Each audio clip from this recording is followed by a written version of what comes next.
नमः सिद्धेभ्यः।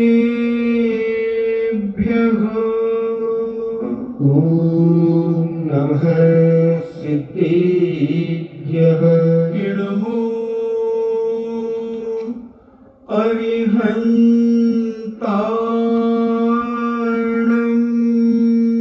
नमो अरिहन्ताणम्। इडमो सिद्धाणम्। नमो सिद्धाणम्। इडमो आयर्याणम्। नमो आयर्याणम्। इडमो उबज्झायाणम्। नमो उवच्छायाणम्। इडमो लोये सव्यसाभूणम्। नमो लोये सवसाहूणम्। पंच परमेष्टि भगवान की जय। अहिंसामयी वीतराग विश्व धर्म की जय। देवादिदेव 1008 श्री आदिनाथ भगवान की जय। देवादिदेव 1008 चिंतामणि घोर उपसर्ग विजेता श्री पार्श्वनाथ भगवान की जय। देवादिदेव 1008 शासन नायक बाल ब्रह्मचारी भगवान महावीर स्वामी की जय। परम पूजनीय आचार्य श्रोमणि गुरुवर श्री कुंद कुंद महामुनिराज की जय। परम पूजनीय आचार्य श्रोमणि गुरुवर श्री विद्यासागर जी महामुनिराज की जय।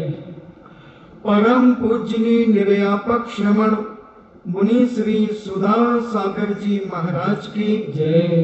परम पूजनीय 3 कम 9 करोड़ महामुनिराजों की जय। तपोदय अतिशय क्षेत्र की जय। बोले पूज्य शुल्लक श्री गंभीर सागर जी महाराज की जय। इच्छाएं चर्चा चल रही है प्रभावना की। मार्ग की प्रभावना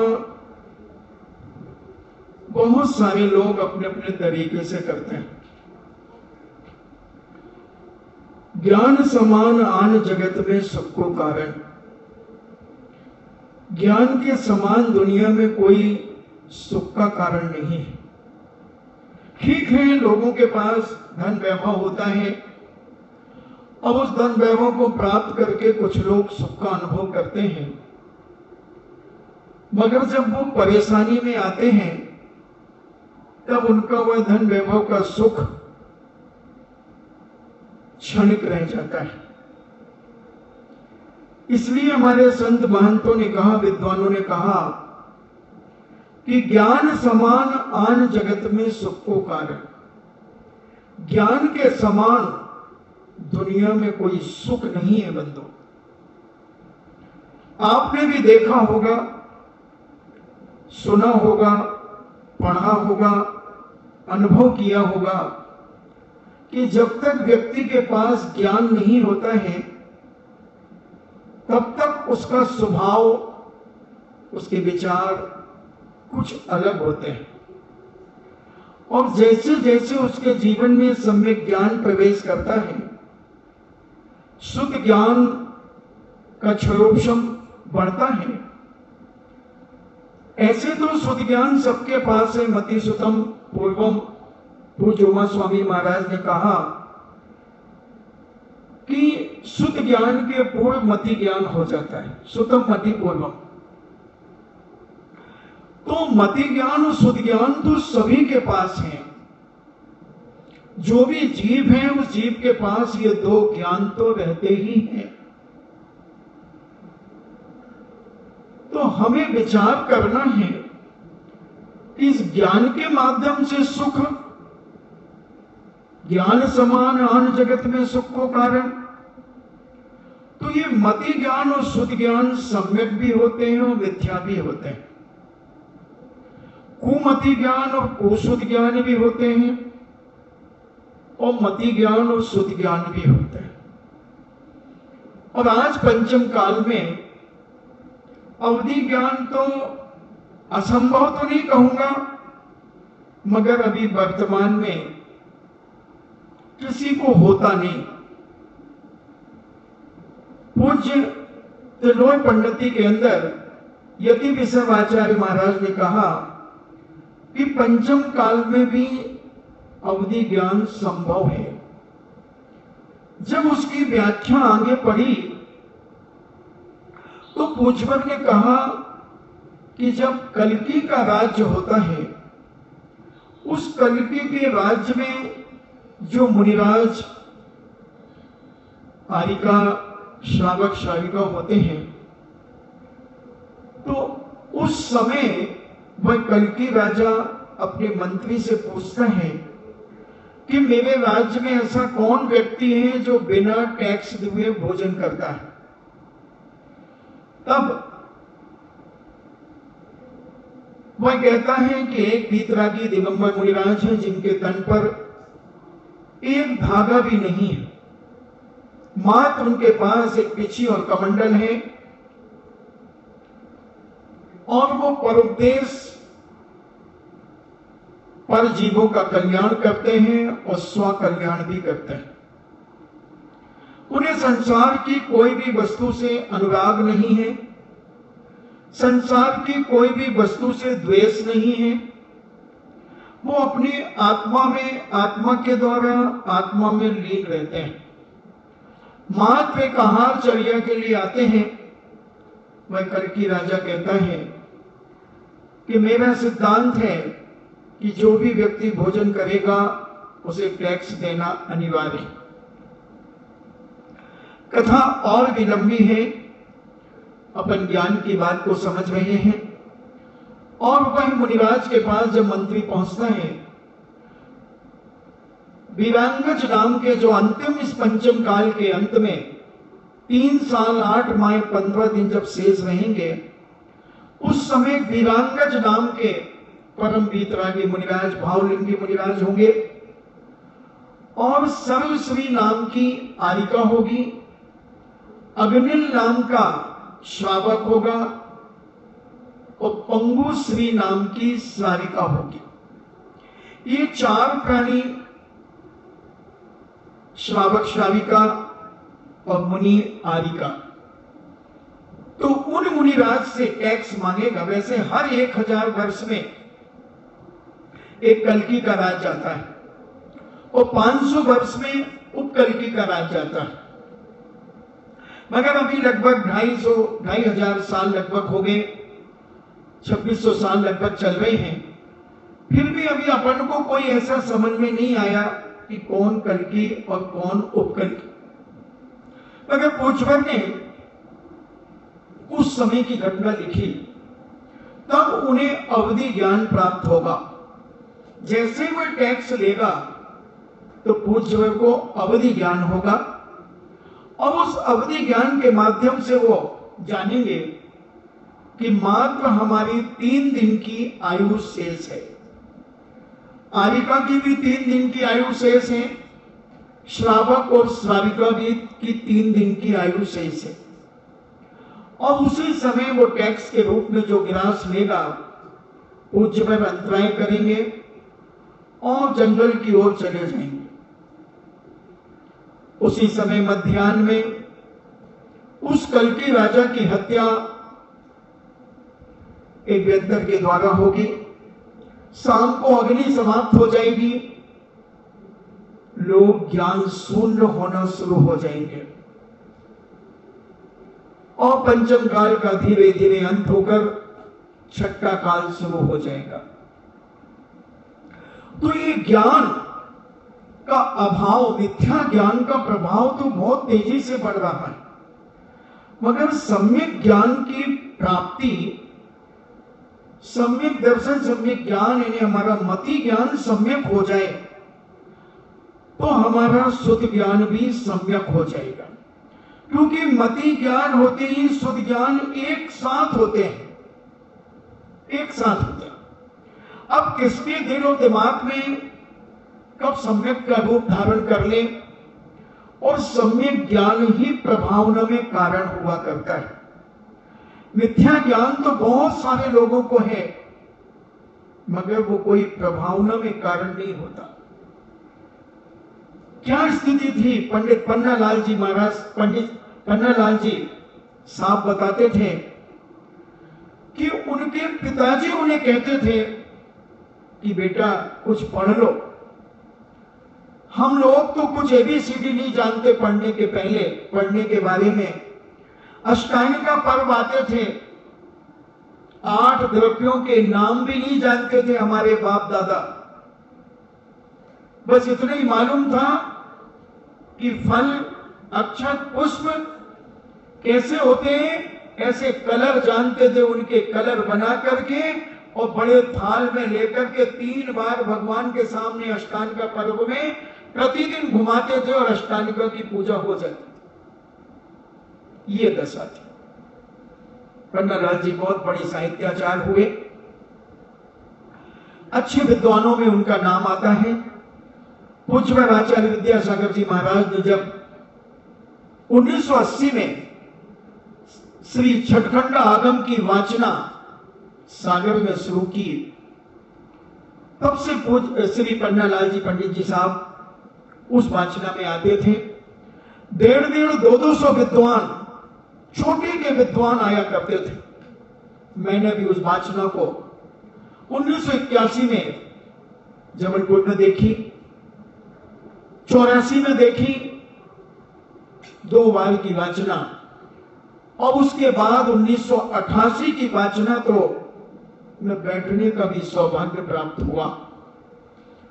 उस समय बड़े छोटे के विद्वान पंडित जगन मोहन लाल जी शास्त्री, पंडित पन्नालाल जी शास्त्री, पंडित जवाहरलाल जी भिंडर, कैलाश चंद जी, फूलचंद जी, बहुत सारे विद्वान छोटे के, जो कर्णानी योग के भी बड़े गहन विद्वान थे। पंडित फूलचंद जी साहब तो, पंडित कैलाश चंद जी साहब छठखंड आगम ग्रंथ जैसे महान ग्रंथ, जो जैन दर्शन के महान हार्ड हैं, इन ग्रंथों को ऐसे पढ़ते थे, ऊपर प्राकृत और संस्कृत देखते तो हिंदी में बोलते चले जाते थे। ऐसे विद्वान जो इनको कहें कि ये ग्रंथों के कीड़े थे, ज्ञान के कीड़े थे, जीवन ज्ञान में लगा दिया पूरा का पूरा।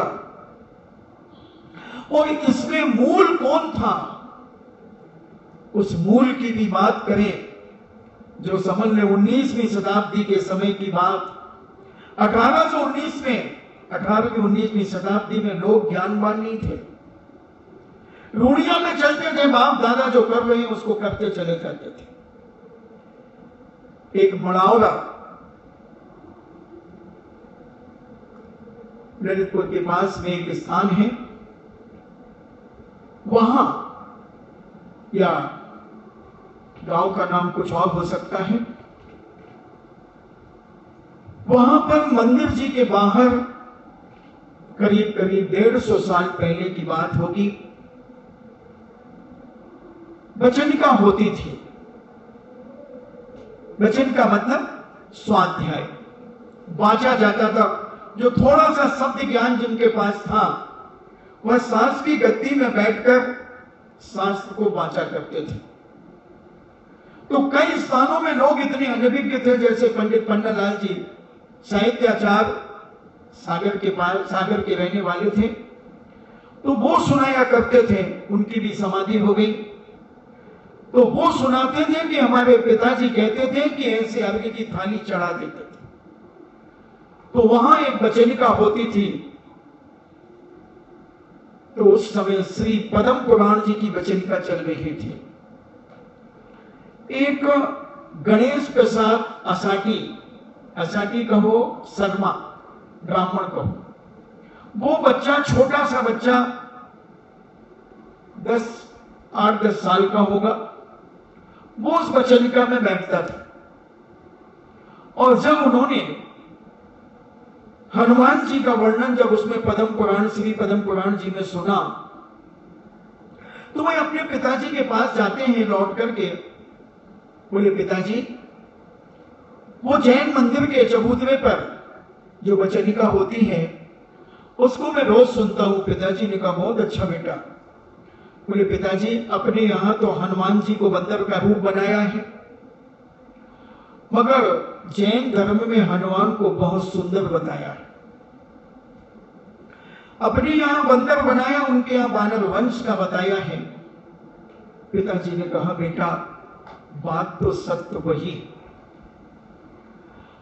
अपने यहां के विद्वानों ने इस प्रकार से लिख दिया है। उन्हें बात जम गई और वह बच्चा वहीं प्रतिदिन बैठ करके सुनता। वहीं एक चिरौंजा बाई जी रहा करती थी जो विडो थी। उस समय उनके पास 10-20 हजार रुपए थे। 150 साल पहले 10-20 हजार की क्या वैल्यू होगी आप समझ लेना।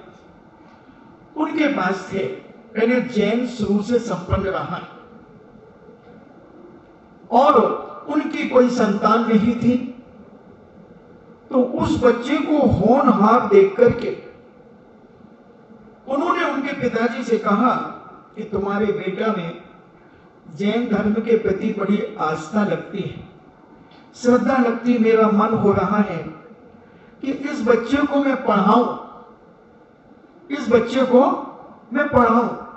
तो उन्होंने कहा, भाई जी, हमारे पास इतना पैसा कहां है। बोले, आप चिंता मत करो, पढ़ाने की जिम्मेदारी मेरी, आप तो बेटा मुझे सुपुर्द कर दो बस। उन्होंने कहा, ठीक। और उसका गणेश नाम था। उस बेटे को उन्होंने ले लिया, गोद ले लिया और पढ़ाना शुरू कर दिया। धीरे धीरे जब वहां के क्षेत्र की पढ़ाई वो कर चुका तो चिरौंजा माता ने उन्हें बनारस भेजा, न्याय और व्याकरण पढ़ने के लिए भेजा। बहुत जीवन में उनके परेशानी आई। मेरी जीवन गाथा जरूर सबको पढ़ना चाहिए। गणेश प्रसाद वर्णी ने स्वयं अपने हाथों से लिखी है और उनके जीवन में मलेरिया बुखार उनका बहुत अच्छा मित्र था। जैसे 6 साल तक मेरा भी मित्र रहा, ऐसे ही गणेश प्रसाद वर्णी का भी बहुत बड़ा मित्र रहा, चाहे जब आ जाता था। और बड़े स्वाभिमानी थे गणेश प्रसाद जी, बड़े स्वाभिमानी। अपने हाथ से भोजन बनाना, शुद्ध सात्विक भोजन अपना बनाना, पैदल चलना। वो बड़े करुणावान और दयावान थे, बड़े करुणावान थे। और उन गणेश प्रसाद जी ने बहुत गहन अध्ययन किया, ब्राह्मण पंडितों से अध्ययन किया, संस्कृत व्याकरण को उन्होंने पढ़ा और इस ज्ञान का प्रचार प्रसार करने के लिए उन्होंने पूरा जीवन लगा दिया। 7 प्रतिमा धारण कर ली। 7 प्रतिमा से 9वीं प्रतिमा वालों को वर्णी की उपाधि मिला करती थी, तो उन्हें गणेश प्रसाद वर्णी के नाम से लोग जानने लगे। ऐसे 4-5 वर्णी हुए। एक सहजानंद वर्णी हुए, उन्हें मनोहर प्रसाद वर्णी भी कहा करते थे। एक जिनेंद्र वर्णी अभी 1983 में जिनकी समाधि पूज्य आचार्य श्री के चरण सानिध्य में हुई। तो ऐसे वर्णी ये बड़े विद्वान थे, छोटे के विद्वान थे। तो गणेश प्रसाद वर्णी के मन में एक जिज्ञासा ऐसी जागी कि मैं जैन दर्शन का प्रचार प्रसार कैसे करूं, प्रभावना कैसे करूं, सारी दुनिया को कैसे दिखाऊं कि जैन समाज में इतना गहन तत्व भरा हुआ है, अर्थ भरा हुआ है। वो उनके अंदर एक टीस लगी। उन्होंने बड़ी श्रद्धा से पढ़ा और पढ़कर के उनके मन में आया कि विद्वान तैयार किए जाए। और विद्वानों के बिना, क्योंकि उस समय साधु संत भी बहुत कम हुआ करते थे, तो उन्हें विद्वानों को बनाने की बड़ी ललक उनके अंदर जागी। तो उन्होंने बनारस से जब पूर्ण अध्ययन कर लिया, संस्कृत का, व्याकरण का, न्याय का, दर्शन का संपूर्ण अध्ययन, सांख्य, वैसे से 4 वाक, आदि जो भी दर्शन है, 6 दर्शन भारत में मुख्य माने जाते हैं, उन सभी दर्शनों को उन्होंने पढ़ करके विचार किया कि एक विद्यालय खोलना चाहिए। तब उन्होंने सोचा कि विद्वानों की नगरी ये बनारस है, क्योंकि बनारस में बड़े बड़े वेदांती, संस्कृत के मर्मक विद्वान रहा करते थे। संस्कृत प्राकृत व्याकरण आदि अपभ्रंश सभी भाषाओं के जानकार वहां थे। तब पंडित जी ने, गणेश प्रसाद पंडित जी ने 1 रुपया बड़ी मुश्किल में इधर उधर से इकट्ठा किया और 1 रुपए के 64 पोस्ट कार्ड खरीदे। उस समय 1 रुपए के 63 या 64 पोस्ट कार्ड आते थे, वो खरीदे और लोगों को पत्र लिखे। जैसे आपके भवनलाल पटवारी जी इस क्षेत्र की उन्नति के लिए, क्षेत्र के विकास के लिए वो भी खूब पत्र लिखते थे। पहले के लोगों में एक आदत थी कि पता नहीं पत्रों के माध्यम से ऐसा संपर्क बनाते थे, बड़े बड़े सेठ साहूकारों को पत्र डालते थे। एक मध्य प्रदेश में कोनी क्षेत्र है, हुकमचंद जी सादेलिया, वो भी जबरदस्त पत्र लिखते थे। तो गणेश प्रसाद वर्णी ने उन पोस्ट कार्डों में पत्र लिखे। जो भी श्रेष्ठियों के नाम उनके पास थे, उन श्रेष्ठियों के पास उन्होंने पत्र डाला। किसी श्रेष्ठी ने 8 आना भेजा, किसी श्रेष्ठी ने 1 रुपया भेजा, किसी ने 4 आने ही भेजे। बहुत मुश्किल से किसी सेठ ने 5 रुपया भेजे। बड़ा सम्मान 5 रुपए देने वाले का ऐसा पत्र लिखा गया सम्मान में, क्योंकि लगभग 150 साल पहले 5 रुपए की कीमत आज कितनी मान लो, 5 लाख तो मान लो बड़े आराम से। क्योंकि मुझे याद आ रहा है 1911 में मात्र 18 रुपए तोला सोना था, 1911। तो उस समय कीमत क्या होगी? 160 रुपए तोले का सोना तो मैंने खरीदा, मैंने मतलब अन्यथा मत लेना, दीक्षा के पहले 160 रुपए तोले में। बागड़ में खूब सोना है, लोग वहां पर खरीदते रहते हैं। वहां तो वही 18 रुपए तोले का सोना भी मिल जाएगा वहां पे कई लोगों के पास, चोखा। तो उस समय उन्होंने जब पत्र डाले तो विद्वानों को, लोगों को, श्रेष्ठियों को, और वो पैसा इकट्ठा जो हुआ उससे उन्होंने जमीन खरीदी। जमीन खरीद करके विद्यालय बनवाया, स्यादवाद महाविद्यालय। गणेश प्रसाद वर्णी जी ने, चिनोजा माता ने अपना पैसा भी दिया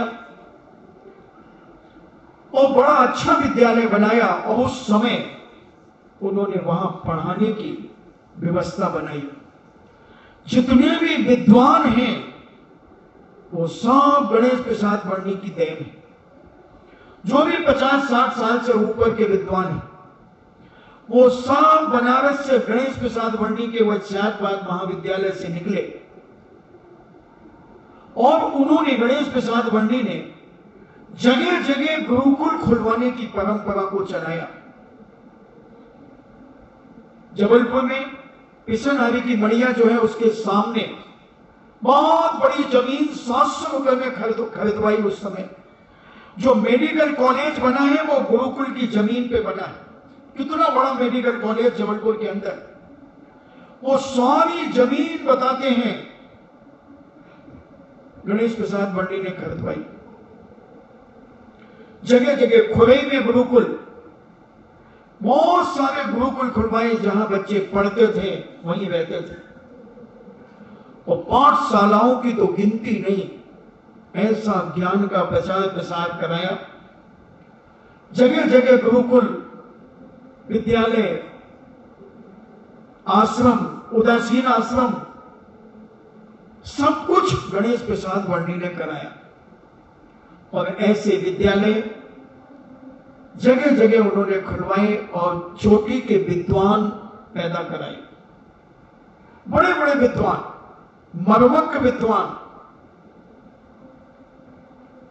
आगरा में भी कोई शायद हुक्मचंद या बाबूलाल जी पंडित जी कोई थे, जिससे बैनाना जी ने भी पढ़ना शुरू किया।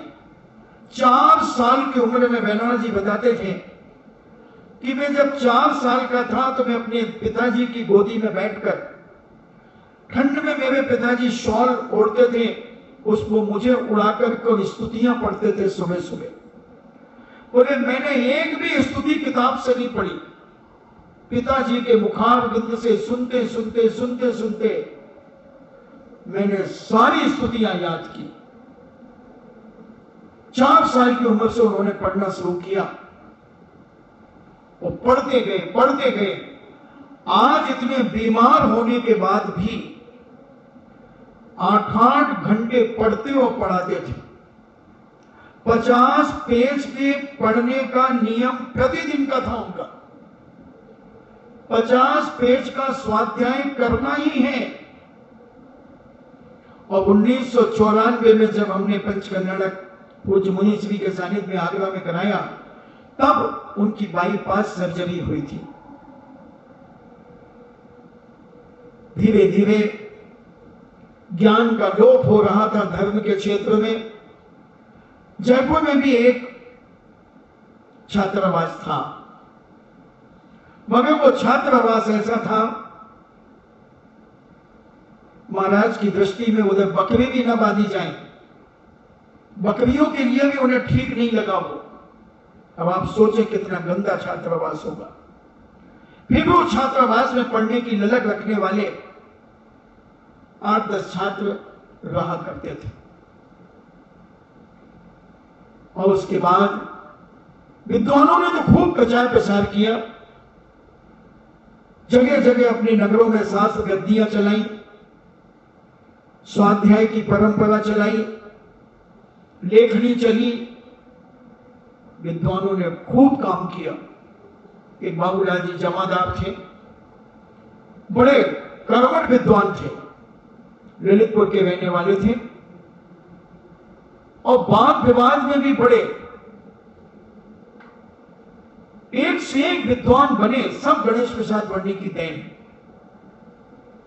फिर उसके बाद जब गणेश प्रसाद पंडित जी चले गए, उन विद्वानों ने धीरे धीरे धन की ओर लोलुपता बढ़ी। प्रोफेसर लेक्चरर कॉलेजों में होने लगे, स्कूलों में प्रिंसिपल होने लगे, तो धर्म के स्वाध्याय की परंपरा थोड़ी सी कम हो गई। और उसी बीच में कांची सौराष्ट्र से पधारा, श्वेतांबर धर्म से उसे निकाला। वही जब इस क्षेत्र में आया तो उसने स्वाध्याय की थोड़ी परंपरा को चलाया, मगर परंपरा व्यवस्थित नहीं चला पाई। मात्र एक द्रव्यादि योग का स्वाध्याय पर जोर दिया। एकांत तो सांख्य मत का समर्थन करने वाला वह कांची का विचार, कांची का सोच। स्वाध्याय में थोड़े से लोग तो बढ़े, मगर चारों अनुयोगों का ज्ञान नहीं होने के कारण समाज में उनका बहिष्कार हुआ, उपेक्षाएं हुई। 1985 में जबलपुर से भी उनके संपूर्ण साहित्य को मंदिरों के बाहर किया गया। और फिर एक जोर आया स्वाध्याय का, फिर बीच में उतार आया। मगर 1996 का चातुर्मास जो राजस्थान में हुआ, वो एक ऐतिहासिक चातुर्मास हुआ, अद्वितीय चातुर्मास हुआ।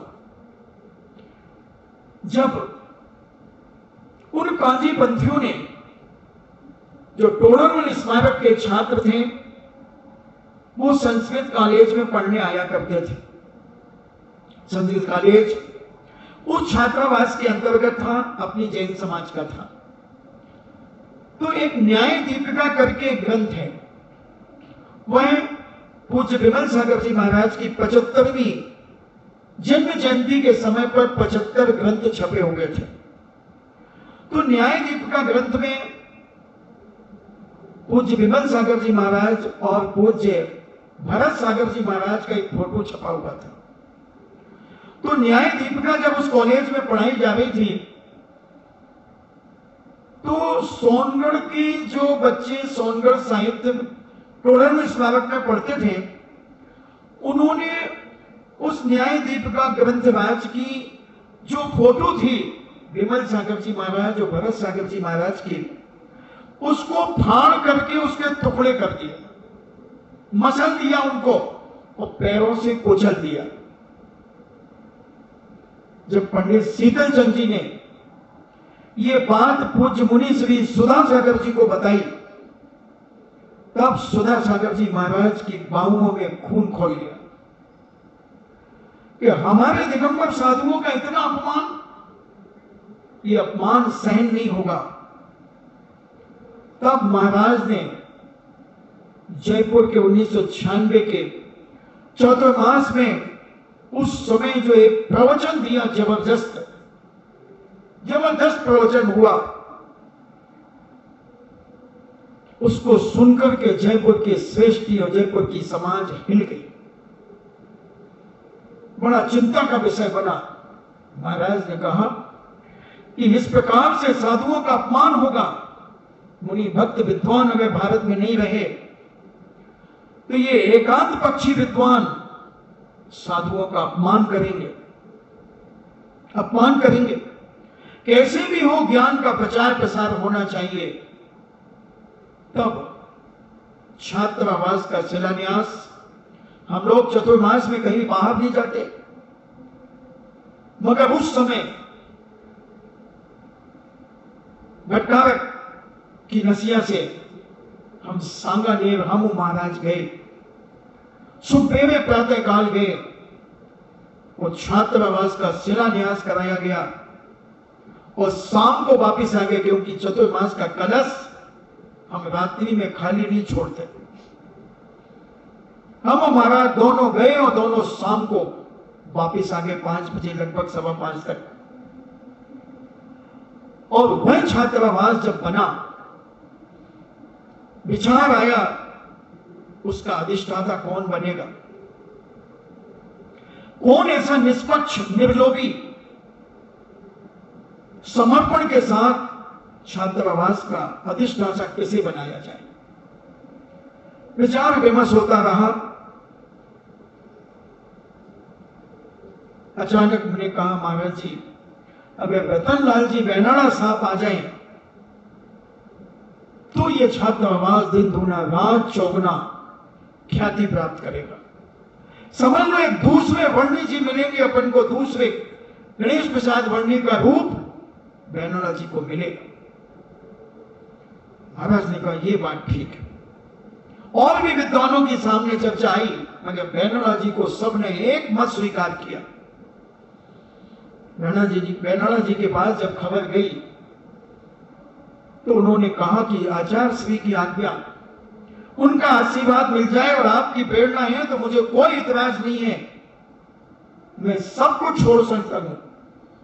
श्रेष्ठी थे, संपन्न थे, उद्योगपति हैं। लोगों की एक ऐसी धारणा भी बनी थी कि सरस्वती और लक्ष्मी दोनों एक साथ नहीं रहती, कहते दोनों सोते हैं। लोग कहते हैं विद्वान गरीब होते हैं, कि उनका सोच गलत है। गरीब ही विद्वान बनता है तो हम क्या करें। अगर बड़े बड़े घरों के लोग स्वाध्याय करने लगे तो लक्ष्मी और सरस्वती एक थाली में भोजन कर सकती है, एक साथ बैठ सकती है। यार अब तो कोई विद्वान गरीब नहीं है, सब विद्वान लेक्चरर प्रोफेसर आदि सब बड़े बड़े पोस्टों पर हैं, पीएचडी करा रहे हैं, पीएचडी हैं, डीलेट हैं, सब कुछ है। मगर बेनाड़ा जी ने जो छात्रावास को संभाला, पहले एक मंजिल बनी लगभग 35 कमरों की, फिर दूसरी मंजिल बनी, फिर तीसरी मंजिल बनी, और उस सांगानेर को आज सारे भारत में जो विद्वान 10 लाक्षण पर्वों में प्रवचन करने जाते हैं, वो बेनाड़ा जी की देन है, शीतल चंद जी की देन है। इन दो विद्वानों ने अपना जीवन लगाया। बेनौला जी ने तो सब कुछ लगा दिया, तन मन धन भी लगाया, और इतनी मधुर वाणी, इतना मीठा। आपने उनकी पाठशाला भी देखी और सुनी होगी, आपके मोबाइलों में पाठशाला आती होगी। कितना मधुर बोलते हैं, और इतने बीमार होने के बाद शिविर, आज सारे भारत में कांजी पंथों का सफाया उन्होंने शिविरों के माध्यम से किया। महाराष्ट्र में क्या, गुजरात में क्या, मध्य प्रदेश में क्या, राजस्थान में क्या, जहां भी कोई भी प्रदेश ऐसा बाकी नहीं होगा जहां जैन समाज ने उन्हें बुलाया हो वो न गए। अरे और क्या कहूं, राहुल गांधी ने भी उन्हें बुलाया जैन दर्शन को पढ़ने के लिए कि आप मुझे जैन दर्शन पढ़ाइए, जैन दर्शन पढ़ाइए। तब उन्होंने महाराज के पास खबर भेजी कि महाराज राजीव गांधी मुझे बुला रहे, ये राहुल गांधी मुझे बुला रहे हैं। तो महाराज ने कहा जाओ जाओ, जैन दर्शन अगर एक नेता पढ़ना चाहता है तो बताओ उसे जैन संस्कृति क्या है। तब बेनौला जी गए और अपने एक बेटे की बहू को साथ में ले गए, क्योंकि कोई ऐसी बात आ जाए जो उसे हिंदी में समझ में ना आए तो इंग्लिश में ट्रांसलेशन करके वो समझाएगी। और बताते बेनौला जी जब पढ़ा करके आए, 6 दिन वहां पढ़ाया, 3-3 घंटे की एक दिन में 2 क्लासें लेते थे। वो कहते थे कि महाराज जी उस समय को अपना मोबाइल सब बाहर रखता था, और बड़ी श्रद्धा से, इतना जैन भी इतनी श्रद्धा से नहीं पढ़ता जितना उस राहुल गांधी ने पढ़ा। 6 दिन पढ़ा, यानी 6 दिन में 36 घंटे पढ़ा, और 36 घंटे पढ़ा और उन्हें बड़ा आनंद आया, रस आया। और उन्होंने बेनौला जी से कहा कि साहब अगर हम आपको दोबारा कभी बुलाएंगे तो आप आएंगे? बेनौला जी ने कहा बिल्कुल आएंगे, आप जो हमने दिया है इसको आप अच्छे से समझें, हम आपको दोबारा आएंगे पढ़ाने।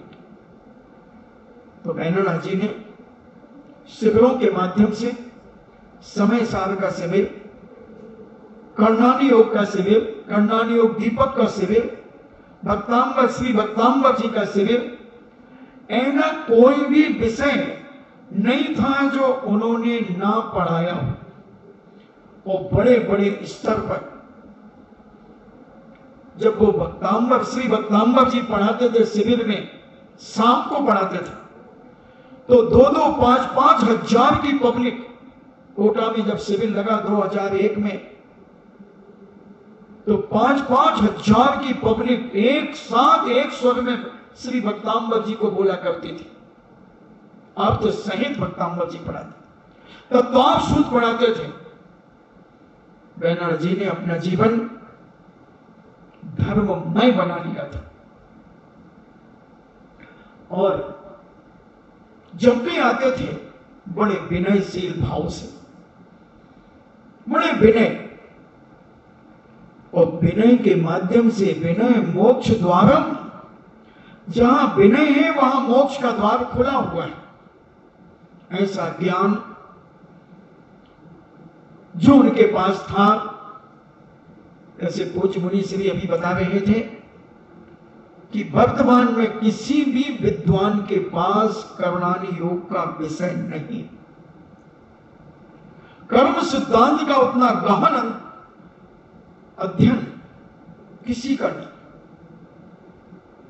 किसी का नहीं, क्योंकि सबकी दृष्टि धन की ओर चली गई, धर्म की ओर से दूर हो गई और अर्थ की ओर चली गई, परमार्थ भूलते जा रहे, भूलते जा रहे। बेनौला जी ने समाज को जो दिया है, कोई भी श्रावक श्राविका उनके उपकार को चुका नहीं सकती। आज सांगानेर से जो पढ़ाए हुए विद्वान, कम से कम 500-700 विद्वान यत्र तत्र सर्विस भी कर रहे हैं, और प्रवचन करने भी जाते हैं। प्रवचन करने भी जाते हैं। वो सारा का सारा श्रेय रतनलाल जी बेनड़ा को जाता है, जिन्होंने अपना घर बार छोड़कर सांगानेर में अपने खर्चे से रहते थे। कमेटी का कोई खर्चा नहीं, अपने खर्चे से खाना पीना रहना सब कुछ अपना था। और विद्वान तो कमेटी के खर्चे से रहते थे, मगर वो अपने खर्चे से पूर्णता, ज्ञान का यही फल होता है। और उनकी ललक प्रतिमा लेने की भी रहती थी। प्रतिमाओं के संकल्प भले नहीं कर पाए हो, मगर पालन पूरी प्रतिमाओं का, 2 प्रतिमाओं का पालन वह किया करते थे। स्वास्थ्य खराबी के कारण, और जैसे मुनि श्री ने भी 7 तारीख की बात कही थी, बहुत महाराज जी से बड़े प्रसन्न रहा करते थे, आचार्य श्री से प्रसन्न रहा करते थे, खूब जिज्ञासाएं करते थे। और उन जिज्ञासाओं के माध्यम से वो पब्लिक में भी समाधान देते थे। महाराष्ट्र में भी खूब शिविर लगाए, जहां मिथ्यात्व का बोलबाला जिन प्रदेशों में था, उन प्रदेशों में भी हजारों लोगों का मिथ्यात्व छुड़ाकर सम्यक के मार्ग पर लगाया। अभी एक शिविर में बड़ी आपाधापी होने की संभावना थी, कुंथलगिरी की बात है। वहां कुछ साधु भी उनके विरोध में आ गए शिविर के। उन्होंने यहां खबर भेजी कि महाराज जी, हमारे शिविर में 400 लोग हर साल बैठते हैं, मगर इस बार उस क्षेत्र की कमेटी और कुछ साधु इस शिविर का विरोध करवा रहे हैं और शिविर की परमिशन वह कमेटी नहीं दे रही है। महाराज ने कहा अच्छा, और धमकी दे रहे हैं, पुलिस कलेक्टर आदि की धमकियां दे रहे हैं। साधु मोबाइलों पे कह रहे हैं एसपी डीएसपी को कि ये शिविर नहीं लगना चाहिए, हमारी आस परंपरा दूषित हो जाएगी। और ये अपनी बात यहां रखेंगे आदि आदि। जब महाराज ने यहां से आशीर्वाद दिया और कहा कि तुम चिंता नहीं करो, तुम किराए की जमीन लेकर के शिविर लगाओ, मगर शिविर लगाओ, और शिविर लगा। जो हर साल 400 व्यक्ति बैठते थे, तो उस बार के शिविर में 809 लोग बैठे, 800 डबल बैठे उससे, क्योंकि लोगों को लगा। और आप जानते हैं जिस चीज का विरोध हो उसका प्रचार ज्यादा हो जाता है। जिस चीज का निषेध किया जाए, अगर यहां एक 10 बाई 10 का एक कमरा बना दिया जाए कपड़े का और लिख दिया जाए कृपया यहां झांकने का प्रयास न करें, मुझे नहीं लगता कि कल सुबह तक वो कपड़ा बचेगा। फाड़ फाड़ करके अगर लॉकडाउन नहीं होता और पब्लिक पूरी आती, तो आदमी झांक झांक करके कपड़ा फाड़ देता। उसी प्रकार जब उस शिविर का विरोध हुआ, तो लोगों में जिज्ञासा जागी कि आखिर विरोध क्यों किया जा रहा है। तो 800 लोग बैठे महाराष्ट्र के अंदर, और उस शिविर में जो सीख करके गए, तो उसके बाद के शिविर में भी 800-900 लोग बैठे। ऐसा शिविर तारंगा जी में। तो बेनड़ा जी एक अपने आप में जैन दर्शन के मर्मज्ञ विद्वान थे, और जो उन्होंने ज्ञान के माध्यम से प्रभावना की, बड़े बड़े घरानों की बहू बेटियों ने स्वाध्याय करना सीखा, तत्व को समझा, धर्म को समझा, और आज वो बड़े बड़े घरानों की बेटियां बहुएं 2-2 प्रतिमा को धारण करके अपने जीवन को जी रही है। स्वाध्याय का मतलब है कि जीवन में परिवर्तन आना चाहिए। केवल एक अक्षर ज्ञान होना अलग चीज है और जीवन में प्रैक्टिकल होना अलग चीज है। प्रैक्टिकल, हजारों लोगों को उन्होंने सदमार्ग पर लगाया। जगह जगह इनकी बहुत बड़ी गोष्ठी थी आगरा के अंदर। बहुत सारे लोग पढ़ते थे बैनोला जी के पास। RL साहब कहते थे इनको, शॉर्ट फॉर्म में रतन लाल जी का नाम RL साहब था। सब भाइयों के नाम, सबसे बड़े का नाम निरंजन लाल, फिर रतन लाल, मदन लाल, हीरा लाल और पन्ना लाल, ऐसे ये 5 भाई थे। मगर विशेष रूप से 2 में स्वाध्याय की रुचि बहुत अधिक थी। रतन लाल जी में तो सबसे ज्यादा थी, निरंजन लाल जी में भी है, अभी निरंजन लाल जी हैं। तो स्वाध्याय के माध्यम से इन्होंने जो भारत में प्रभावना की वो बंधुओं वर्णनीय नहीं हो सकती। कहां कहां शिविर नहीं लगाए, हजारों शिविर लगाए। पूरे जयपुर में शिविर लगाते थे। गर्मियों में सारे भारत में शिविर लगते थे। बाल गोपाल से लेकर के बड़े तक, बाल वृद्ध तक, और बहुत सारे लोगों ने 40-40, 50-50 साल की उम्र के बाद भी ABCD से जैन दर्शन पढ़ा और आज वो भी अच्छे विद्वानों की गिनती में आ जाते हैं। अगर हम चाहें तो अपने जीवन में अगर संकल्प कर लें कि 1 घंटा हमें पढ़ना है, कुछ भी हो जाए दुनिया के सारे काम हमारे आएंगे, 23 घंटे हमारे और हमारे पिताजी के होंगे, मगर 1 घंटा हम देव शास्त्रों के लिए देंगे तो ज्ञान समान आन जगत में सुख को कारण, इससे बड़ा बंधुओं कोई जीवन में सुख का कारण नहीं हो सकता। और कितनी भी परेशानियां आ जाएं, कितने भी संकट आ जाएं, आदमी का मन विचलित नहीं होगा, घबराहट नहीं होगी, क्योंकि वो स्वाध्यायशील व्यक्ति नियम से समता परिणाम को धारण करने वाला होता है। वो समझता है। अभी जैसे जवाहरलाल जी पंडित जी, वो भी बहुत बड़े कर्णानी योग के विद्वान हैं। बैनाला जी उनसे कई प्रश्न पूछते थे। अभी उदयपुर में शबतो विलास कॉलोनी में मंदिर के सामने नरसिंहपुर समाज का विद्वान है, भिंडर के रहने वाले थे, आज उदयपुर में रहते हैं, मगर शारीरिक स्वास्थ्य खराब है। मैं क्या कह रहा हूं समझना, मानसिक खराब नहीं है।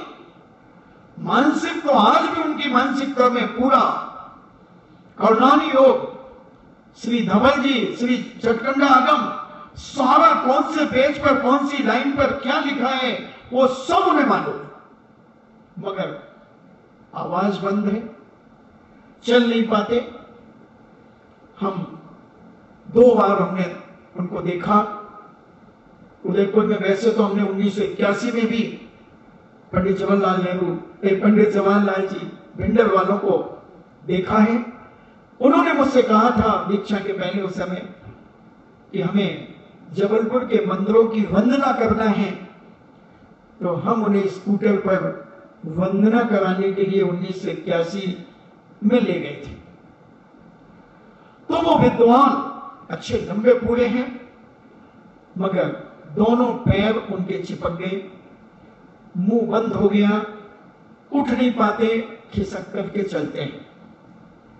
मगर आज भी उनका क्षोभशम जबरदस्त है, जबरदस्त है।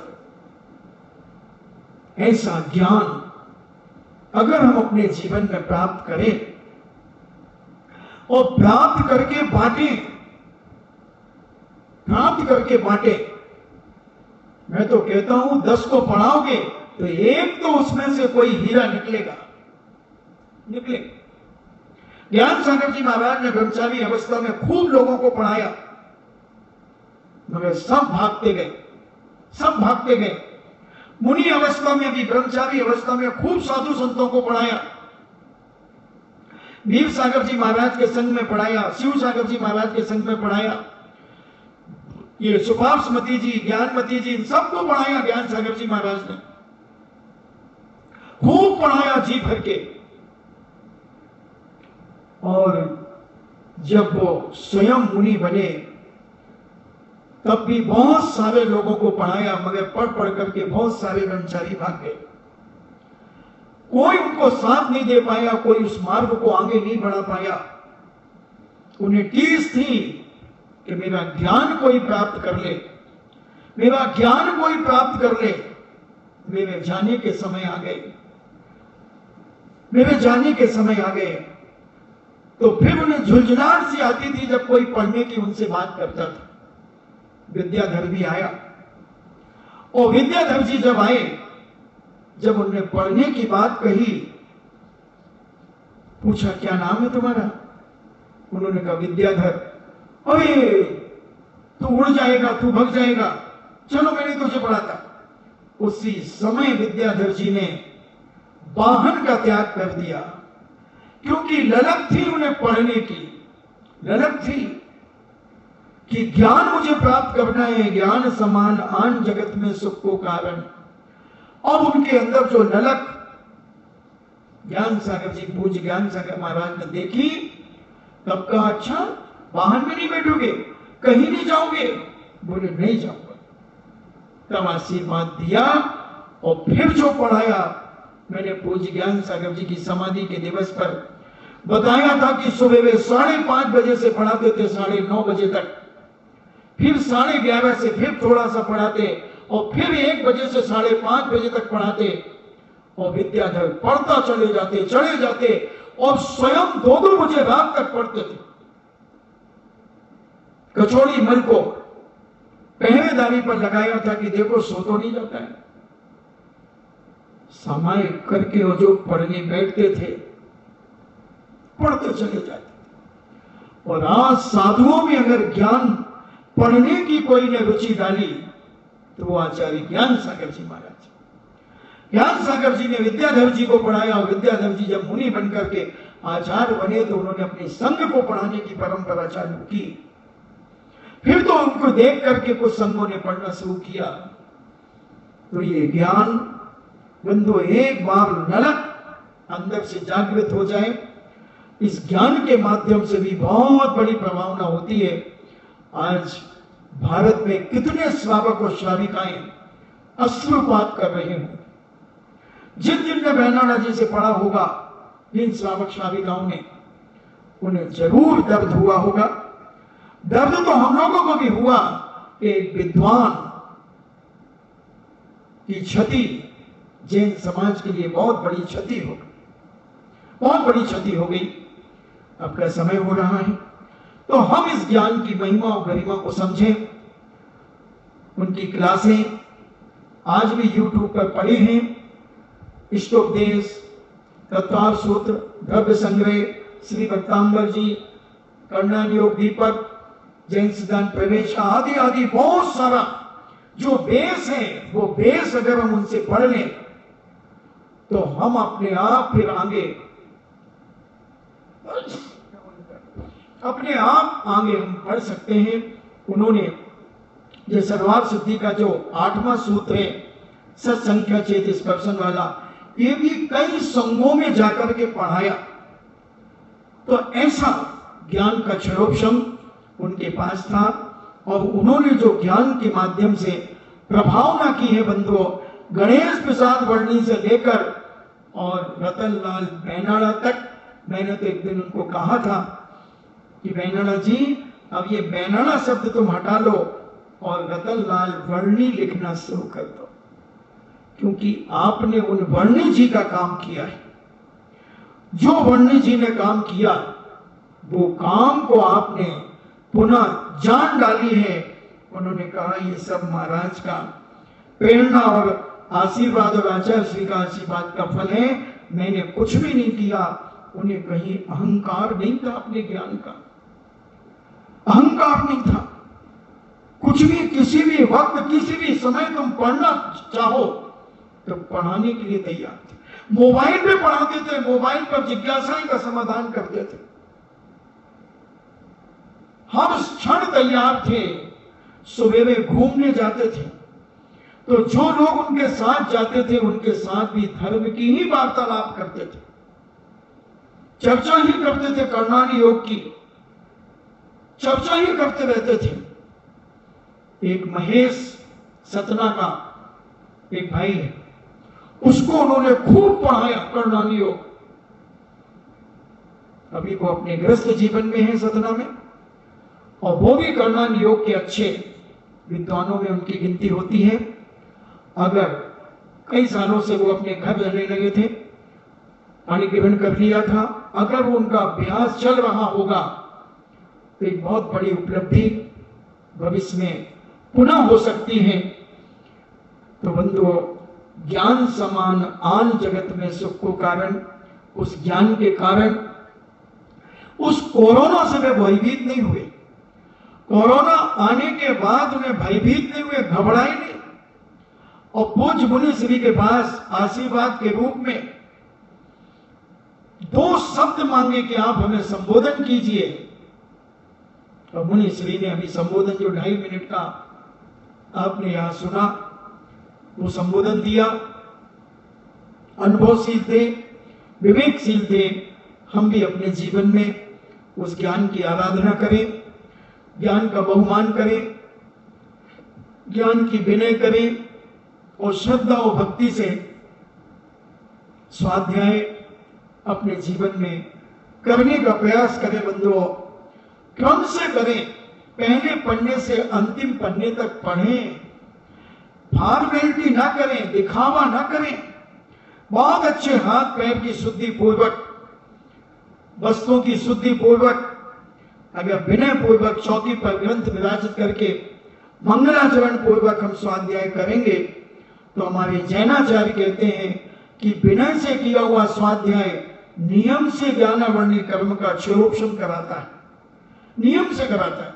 और अब तो विद्वान भी हैं, जगह जगह पाठशालाएं चल रही हैं, उन विद्वानों से भी समय लेकर के बड़े लोगों को भी पढ़ना चाहिए। केवल बच्चों की पाठशाला से मतलब नहीं है। हमारे यहाँ पाठशाला चल रही है, अरे पाठशाला चल रही है, तुम्हें क्या आता है? पाठशाला जो चलवा रहे हैं कमेटियों को क्या आता है? कमेटी को भी पढ़ना चाहिए, पहले भाग से पढ़ना चाहिए।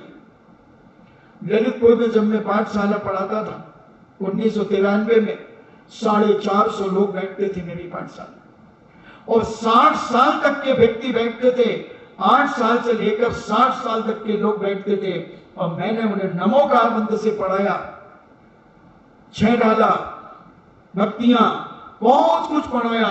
उसमें से बहुत से बच्चे ब्रह्मचारी और ब्रह्मचारियां बन गए, बहुत से बड़े लोग व्रती बन गए। तो बंधु, ज्ञान का मतलब यह है कि हम केवल पढ़े नहीं, उसको समझे भी, तभी हमारा जैन दर्शन की प्रभावना, जैन दर्शन की महिमा चारों तरफ विख्यात होगी। और जब जैन दर्शन की महिमा विख्यात होगी तो फिर हमारा जैन दर्शन दिन दूना रात चौगुना विख्यात होगा।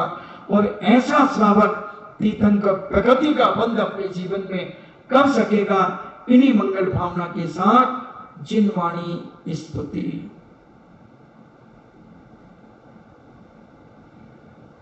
जिनवाणी के ज्ञान से सूझे लोकालोक, सो बाणी मस्तक धरो सदा देते हूँ धोख।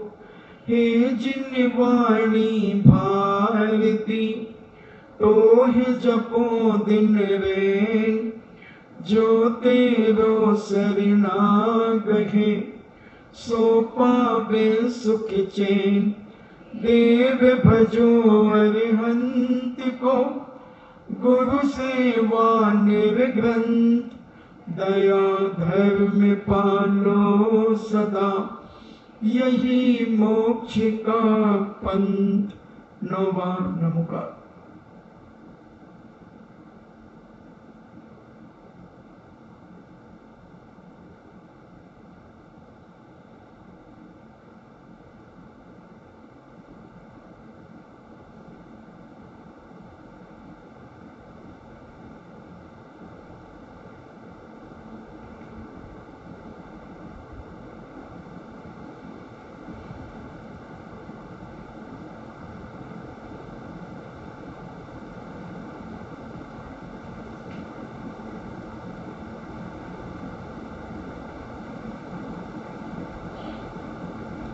परम पूजनी द्वादशांग जिनवाणी माता की सुत देवता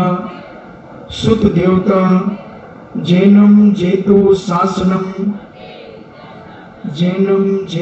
शासनम जैनम जेतु शासनम